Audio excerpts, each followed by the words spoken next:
মধ্যপ্রাচ্যের উত্তেজনায় তেল ও এশিয়ার বাজারের খবর জানাতে হংকং থেকে সরাসরি যুক্ত হচ্ছেন প্রতিনিধি লরা ওয়েস্টব্রুক। লরা, বুধবার এশিয়ার বাজার কেমন ছিল?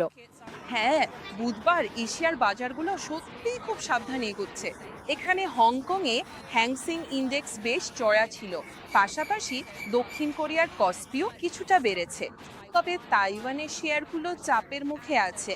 আর ছুটির কারণে জাপানের বাজার বন্ধ রয়েছে। ছুটির কারণে জাপানের বাজারগুলো আজ বন্ধ। এখন বিশেষজ্ঞরা বলছেন যে বাজারগুলো সতর্ক রয়েছে, কারণ ইরানের সংঘাত বন্ধের আলোচনা থমকে গেছে বলে মনে হচ্ছে। ওয়াল স্ট্রিট জার্নালের একটি প্রতিবেদনে বলা হয়েছে যে প্রেসিডেন্ট ডোনাল্ড ট্রাম্প নাকি তার সহকারীদের ইরানের দীর্ঘস্থায়ী নৌ অবরোধের জন্য প্রস্তুত থাকতে বলেছেন, এবং ডোনাল্ড ট্রাম্প নাকি ইরানের সর্বশেষ প্রস্তাবে অখুশি, কারণ তিনি শুরুতেই পারমাণবিক সমস্যাগুলোর সমাধান চান। এখন এশিয়ার চিপ নির্মাতারাও কিছুটা ধাক্কা খেয়েছে যখন ওয়াল স্ট্রিট জার্নাল জানিয়েছে যে ওপেনএআই তাদের ব্যবহারকারীর সংখ্যা এবং আয়ের অভ্যন্তরীণ লক্ষ্যমাত্রা পূরণ করতে পারেনি। তবে বিনিয়োগকারীরা আসলে ইউএস ফেডারেল রিজার্ভের নীতি নির্ধারণী সভার দিকে তাকিয়ে আছেন সুদের হারের কি হবে তা দেখার জন্য।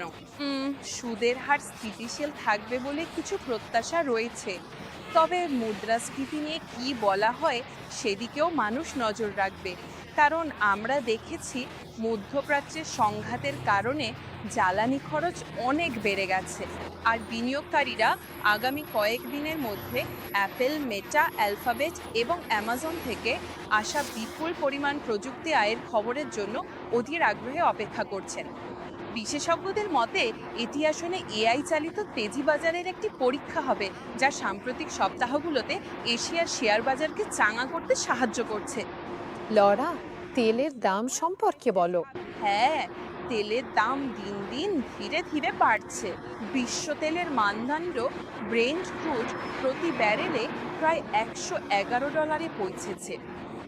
এতে ক্রমাগত বাড়ছে, দেখাচ্ছে যে আসলে সেখানে তেলের দাম চাপের মুখে রয়েছে, কারণ আমরা হরমুজ প্রণালীর সেই কার্যকর অবরোধ এবং কার্যকর বন্ধের ধারাবাহিকতা দেখেছি।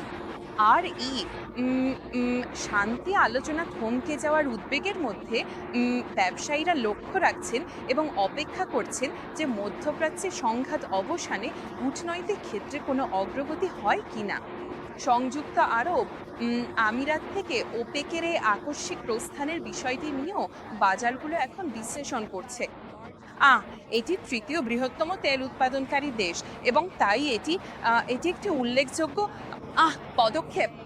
কিছু বিশেষজ্ঞ বলছেন যে এটি একটি ধাক্কা ছিল, তবে অগত্যা কোনো বিস্ময় নয়। তেলের বাজার কিছুটা ধাক্কা খেয়েছে, কিন্তু তারপর তারা স্থিতিশীল হয়েছে বলে মনে হচ্ছে। তবে এই পদক্ষেপটি এই গোষ্ঠীর ভাগ্যের পাশাপাশি পরিস্থিতি স্বাভাবিক হলে তেল উৎপাদন নিয়েও প্রশ্ন তুলেছে।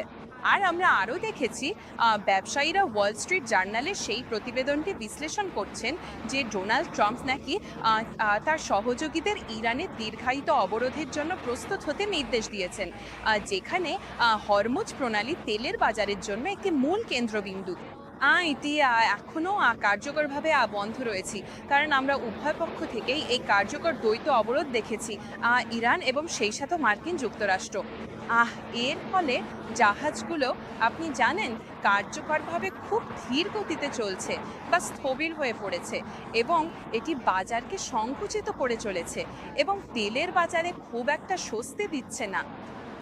চীনের শীর্ষ নেতারা বাহ্যিক ধাক্কা সামলাতে এবং জ্বালানি নিরাপত্তা বাড়াতে অঙ্গীকার করেছেন। এখন এই বিষয়ে আপনার কাছে কি তথ্য আছে? হ্যাঁ, ঠিক তাই। মধ্যপ্রাচ্যে সংঘাত শুরু হওয়ার পর এটি ছিল কমিউনিস্ট পার্টির সিদ্ধান্ত গ্রহণকারী পলিট ব্যুরোর প্রথম বৈঠক, তাদের প্রথম অর্থনৈতিক বৈঠক, এবং একটি প্রতিবেদন অনুযায়ী তারা বলেছে যে চীনের অর্থনীতি একটি শক্তিশালী সূচনা করেছে।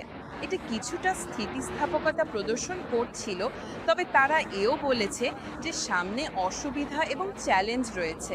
এতে বলা হয়েছে যে চীন সুশৃঙ্খলভাবে বাহ্যিক ধাক্কা এবং চ্যালেঞ্জের মোকাবিলা করবে, জ্বালানি ও সম্পদ নিরাপত্তার স্তর বাড়াবে এবং উচ্চমানের উন্নয়নের নিশ্চয়তার মাধ্যমে বিভিন্ন অনিশ্চয়তা মোকাবিলা করবে। এখন চীনের অর্থনীতি বৃদ্ধি পাচ্ছে। এটি আগের বছরের তুলনায় মার্চের শেষ পর্যন্ত বছরের প্রথম 3 মাসে 5% প্রবৃদ্ধি রেকর্ড করেছে। তাই আমরা দেখেছি চীনের অর্থনীতি কিছুটা স্থিতিস্থাপকতা প্রদর্শন করেছে এবং এ তেলের ধাক্কা থেকে নিজেকে তুলনামূলকভাবে রক্ষা করতে সক্ষম হয়েছে। আর তা হয়েছে কারণ তারা প্রস্তুত ছিল। এর নিজস্ব কৌশলগত তেলের মজুদ রয়েছে। চীন দেশ তার জ্বালানির উৎসগুলোকেও আরও বেশি বৈচিত্র্যময় করে তুলেছে এবং চীনা জ্বালানি রপ্তানি সীমিত করার জন্য এই বিধিনিষেধগুলো কার্যকরভাবে আরোপ করেছে। তা সত্ত্বেও দীর্ঘায়িত সংঘাত চীনের ওপর প্রভাব ফেলতে যাচ্ছে। বিশ্লেষকরা আমাকে বলেছেন যে চীনের জন্য একটা বড় ঝুঁকি হলো দীর্ঘস্থায়ী উচ্চ জ্বালানি মূল্যের সম্ভাবনা, যা বিশ্বব্যাপী অর্থনৈতিক প্রবৃদ্ধি ধীর করার হুমকি দেয়।